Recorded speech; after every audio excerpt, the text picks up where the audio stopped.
Zdravím vás, takže keďže som vôbec neplánoval robiť toto video, tak chcel by som vám ukázať, ako sa robia rozvody na Triumph Tiger 1200. Je to ročník 2019. Povolia sa najskôr skrutky prvá, druhá, tretia, štvrtá, piatá a šiesta. Tak vlastne ja už vekoventilov mám dolu, tak dáme si ho na bok. Dáme si najskôr dole gumové tesnenie a bočné viko reťazí.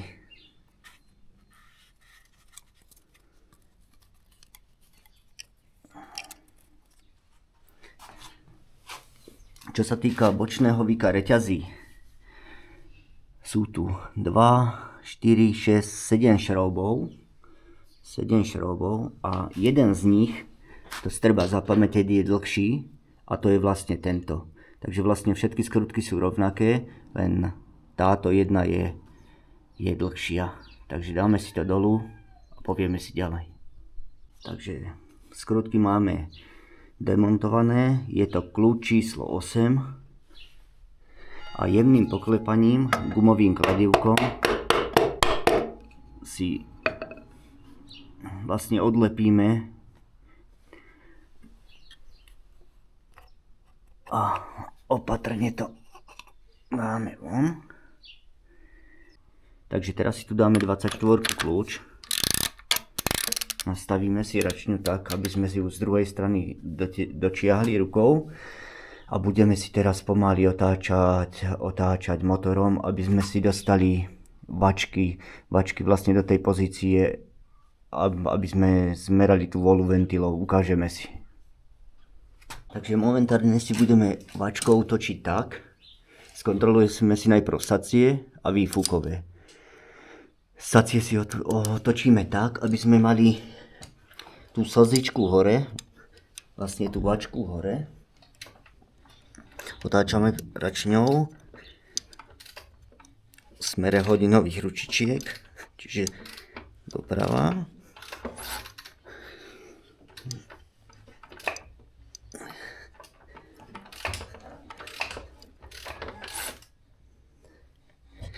A keď nám vlastne tu tá vačka bude vlastne krásne kolmo hore, 90 stupňov, tak vlastne vtedy si zmeráme vôľu ventilov. Vôľa ventilov sacia je od 0,10 do 0,15 a výfuková je 0,275 a 0,325. Ja vám to potom dám do videa. Takže zmeráme si. Takže máme ju hore. Krásne. A tak aby ste aj videli. Neviem, či sa mi to podarí. Mierka je teraz 0,10. Tak aby ani ťažko, ani moc ľahko nešla popod. Áno, cítim tu mierny odpor. Není to moc, ale ani málo. Takže viem, že 0,10 cez 0,10 malinko má. A takto vlastne skúsime všetky vačky. Všetky si dáme tisacie vlastne do tej hornej pozície. A potom vlastne skúsime z druhej strany výfukové. Takisto každá vačka musí byť v hornej pozícii, tá slzička. A prekontrolujeme ventilo. Takže ďalšou vecou, ktorú spravíme po kontrole ventilov, si otočíme vačky tak, aby sme sa dostali k týmto dvom šroubom, k týmto dolu, aby sme si ich povolili, lebo potom už, keď si zaistíme kľukový hriadel, už ich nepovolíme. Povolíme len tieto vrchné. Takže vlastne otáčame si pomáličky račňou tak, aby sme sa dostali k tým druhým skrutkám.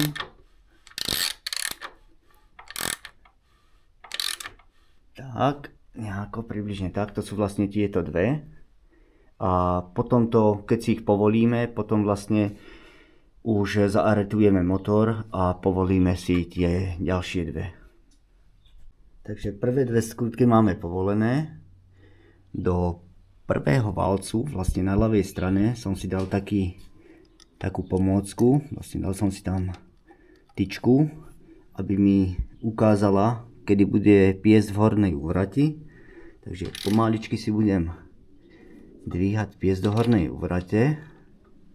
A keď bude v hornej úvrati, teraz sledujem vlastne, aby boli risky tieto dve, tu na vačkách, aby boli zarovno tohoto bloku motora. Takže jemne si ich doladím. Piesť mám hore, v hornej úvrati, vlastne ako mi ukazuje tá tyčka. A teraz si zoberiem šestku aretačný kolík a strčím ho ten prípravok. Tu je vlastne taká dierka. Tu je taká dierka a strčím ho sem. A krásne mi zapadol teraz do klukového riadela. Teraz mám vlastne zaistené rozvody. A keď mám zaistené rozvody, vlastne teraz pekne vidno, že vlastne povolím tie druhé dve skrutky. K napínáku si dáme takú pomôcku, aby sme uvoľnili šponovák, aby sme uvoľnili vlastne napínák šponováku. Takže ten si teraz demontujeme. Tak použijeme nejaké plastové náradie, s ktorým si to vlastne malinko podpáčime a už je vonku. Takže my ho máme vlastne tu zaaretovaný, až nám to vlastne celé nevyskočí. Takže dáme si von ten šponovák. Tak vlastne horný ten klzák máme demontovaný. Teraz si povolíme si šponovák. Reťazka sa nám vlastne celá povolila. Teraz pôjdeme k samostatnej demontáži vačiek, takže povolíme si, vždycky začíname zľava, takže prvý, druhý, tretí, štvrtý, z druhej strany už máme len dva, druhé dva boli vlastne na tom klzáku, takže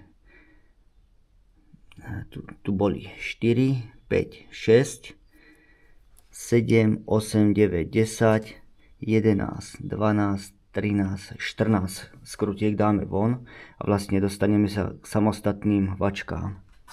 Takže ideme si to zhodiť. No tak skrutky máme vybrané a teraz jemne by sme si to mali vybrať. Sa mi to zle robí jednou rukou, tak musím si pomôcť, bohužiaľ. No tak vlastne vrch vačiek máme demontovaný. Je to na takých vodítkach, tak preto sa mi to s jednou rukou zle dávalo preč. Teraz sa dostávame k samotnej zhodenie reťazí. Takže teraz si dáme reťaz na bok a vlastne teraz si vybereme už vlastne samostatnú vačku, ktorú si odložíme von. Tak, reťazku zhodíme.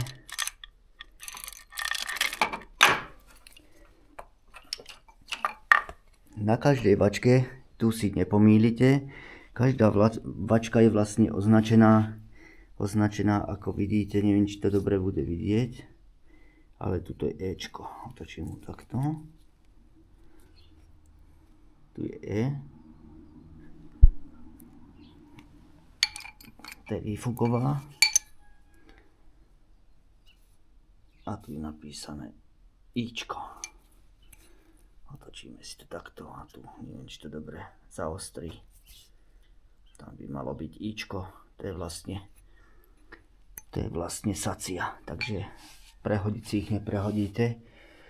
No a teraz sa dostávame k samostatnej reťazke. Vlastne tu sú také štiftíky dva, ty si vytiahneme najlepšie ich nepomýliť, vždycky nech ide každý, lebo toto tu pôjde vlastne späť, budeme meniť. Táto pôjde nová a tuto sa vymení len tá klzná časť, takže toto nám ostáva.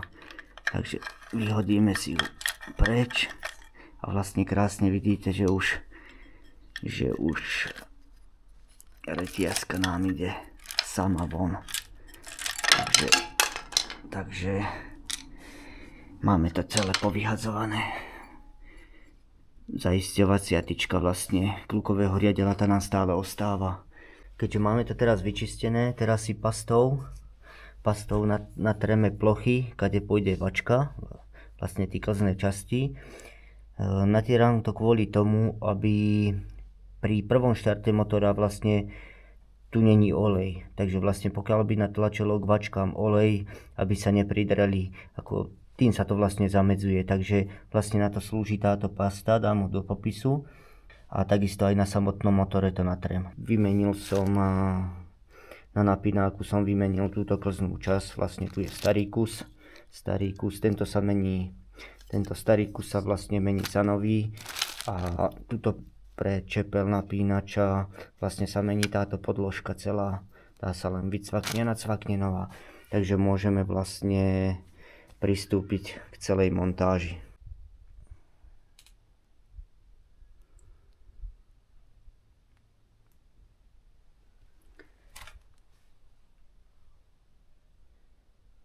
Pravý klzák si musíme osadiť reťaz, lebo vlastne keby si dáme výfukovú prvú vačku, už to tam celé nevobcháme. Musíme si ho nasadiť najprv vlastne ten klzák ako prvý aj s reťazkou a potom až dať vačku. Takže ideme si to osadiť. Takže máme to nahodené, tú pravú stranu.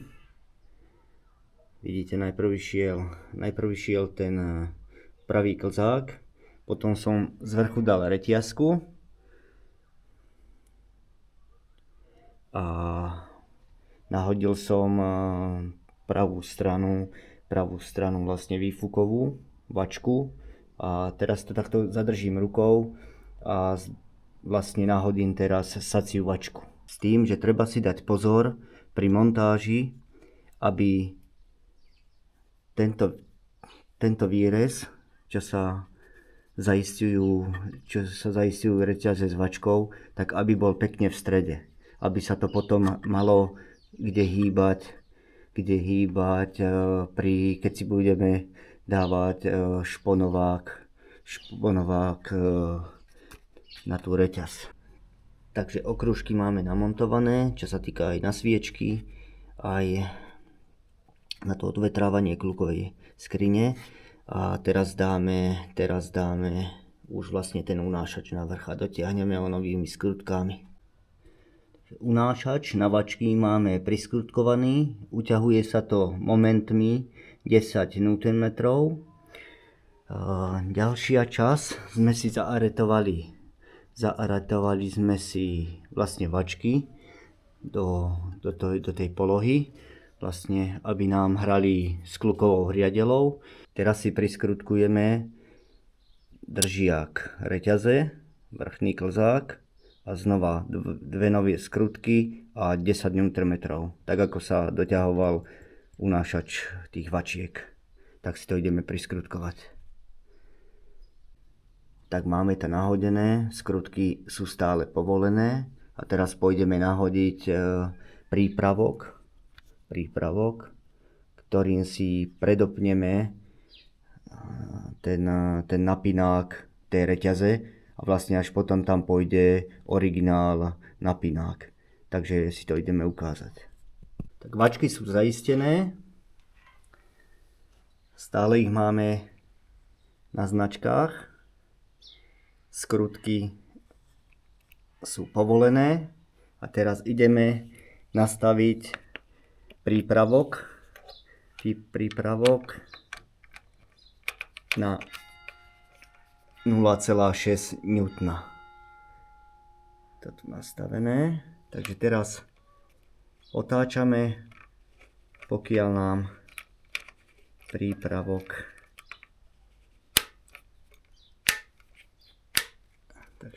Teraz máme na 0,6 N našponované rozvody, tak ako je v manuáli.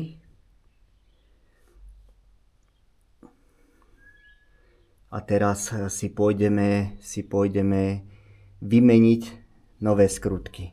Vymeniť a pritiahnuť tie nové skrutky. Takže to si spravíme. Skrutky máme vymenené za nové. Na ne netreba dávať žiadne lepidlo Loctite. Oni majú už na sebe takú v mojom prípade takú červenú predprípravu. Také nejaké suché lepidlo je tam, takže krásne to ono ide dotiahnuť a vlastne oni majú tú funkciu už na sebe. Doťahuje sa to 22 Nm. A ďalšia vec, zaaretujeme si ten napínák nejakým kolíkom, tak aby sme jemne uvoľnili ten aretačný prípravok. Tak napínák máme rozobratý, vyčistený v benzíne. Podľa manuálu sa to musí vyčistiť tam od oleja, lebo olej, keby ho dávame do toho servisného nastavenia, by vás vlastne nepustilo ten piestik zatlačiť čo najnižšie, aby ho potom zaistilo. Tak musí sa to celé vlastne odmastiť a vyčistiť. Pôjde nový okrúžok a takisto aj oceľový plech. Tu už to máme vlastne na výmenu nové, takže toto pôjde bokom a ideme si to dať do servisného nastavenia. Pri otáčaní rozvodmi si ho vlastne rozvody sami odistia a nastavia si ho vlastne na tých 0,6 N, tak ako sme to robili tým prípravkom. Nastavovač máme v servisnom nastavení, je zatlačený, zaistený. Teraz si dáme oceľovú podložku naň. Tá oceľová podložka má na jednej strane taký výstupok. Tak ten výstupok potom ide k bloku motora. Takže ten si tu dáme.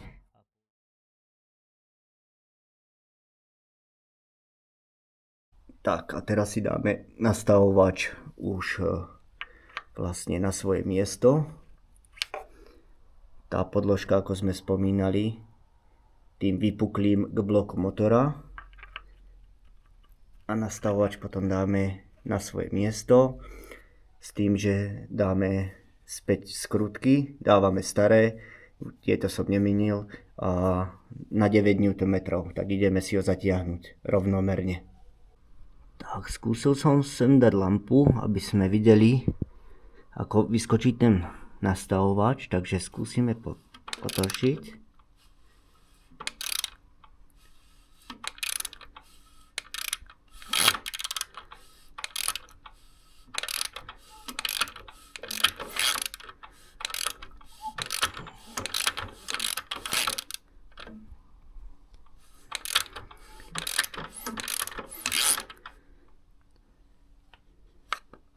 Teraz vyberieme vonu ten prípravok.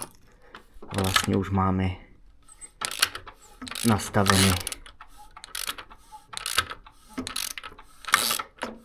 a odistené.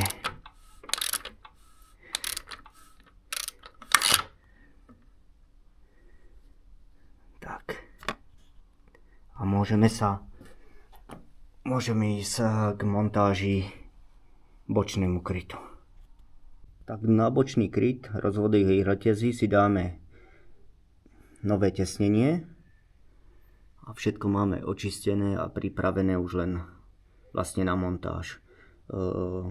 Bočný kryt osadíme a pritiahneme si ho skrutkami 11 Nm s tým, že tu hore na ten vrchný šrob pôjde tá skrutka, čo sme si hovorili, ona je trošku dlhšia, takže na to treba si dať pozor, že zo všetkých skrutiek jedna je dlhšia a tá ide tu hore. Takže ideme si to namontovať a dotiahnuť. Vložil som si sviečky. Teraz ich dotiahneme a 12 Nm.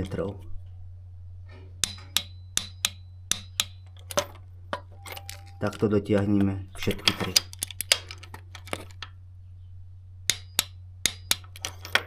Tak. A dáme tesnenie.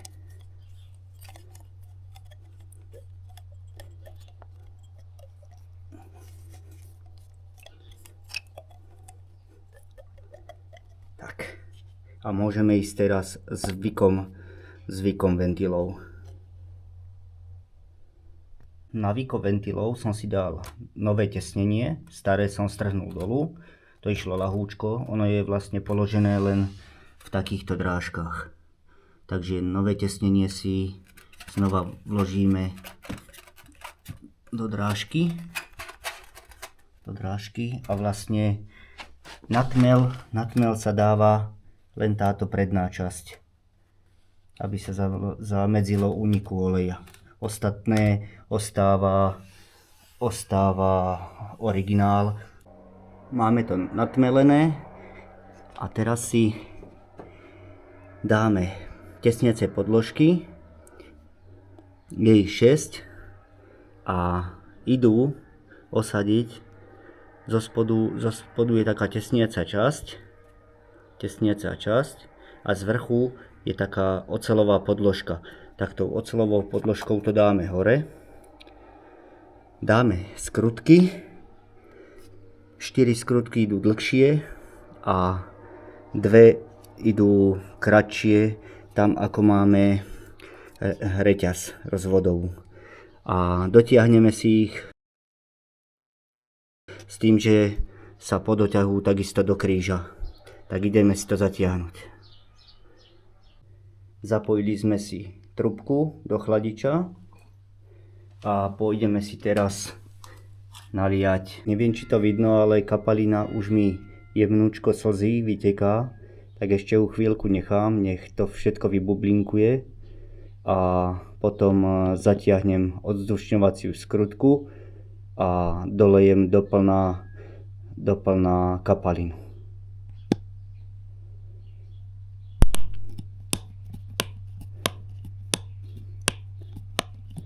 Neuťahujem to nejako moc silno, tam je gumička, takže tam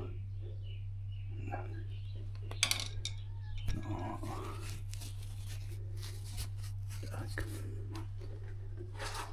A dolejem doplná kapalinu. Tam už je moc nechýba. Si povyťahujeme tieto handričky z tých klapiek. A tiež si ešte dôkladne vyčistíme takto z vrchu a použijeme na to čistiť skrtiacich chlapiek. Filter mám vyčistený, vyfúkaný. Pôjdeme meniť ešte tesniacu gumičku. Tak si ju vymeníme. Mám ho objednanú, takže je tu. A filter budeme dávať nový. Starému vyzerá, že nič není, ale stačilo by ho len vyfúkať, není až taký nejaký zanesený, ale mám kúpený nový. Tak máme všetko ponahadzované, pozapájané, klapky máme vyčistené a ideme teraz k samotnej montáži už vzduchového filtra. Urobíme si prvý štart motora po zložení rozvodov. O výmene rozvodov.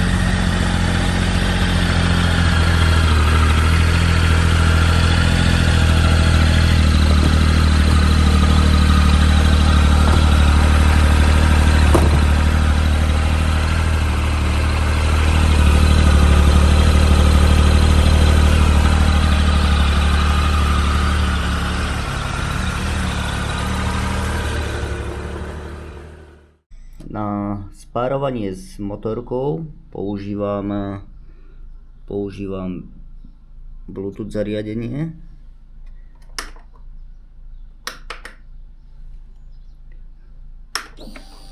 Zapneme si kľúčik. Software používam Tuneku. Dáme sa pripojiť.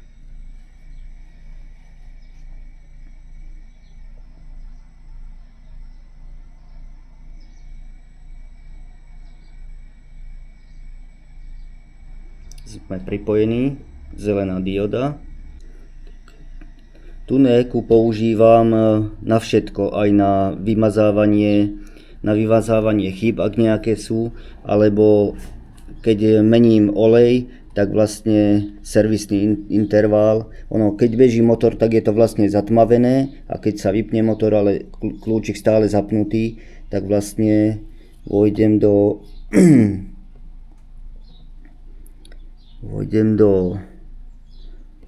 nastavenia, zvolím si servisné intervaly, reset servisných intervalov, potvrdím a tu vlastne si nastavím kilometre